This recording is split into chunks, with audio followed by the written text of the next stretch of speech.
Втората книга што ќе ја раскажувам е Принцезата Грейс и Златниот Слави. Оваа книга ќе научиме како да препознаеме кога другарот не сака да се дружи со нас. Грейс не сака многу математика, но ги обожава часовите во петокот. Тие се многу забавни. Затоа беше уште посреќна кога незината кума Самовила Г рече дека ќе одат на посета на замокот на кралот Рудолфо. Сите беа среќни, но најсреќни од сите нив беа Диамонда и Груела. Тие веќе го имаат запознаено кралот Рудолфо, дури и неговиот син, принцот Ѓорџо. Толку беа заљубени во него што дури си го сменија стајлот. Тоа не се допадна на Самовила Г, па им рекла да се пресоблечат.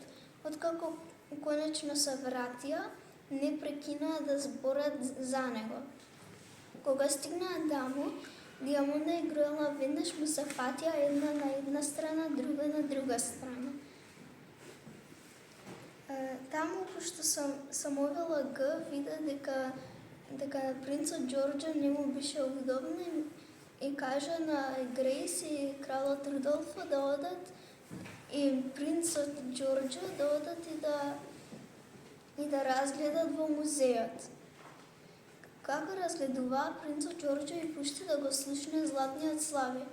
Разликата од вистинскиот Слави и Златниот Слави е дека Златниот Слави може само една песна да испее, а вистинскиот Слави може многу повеќе.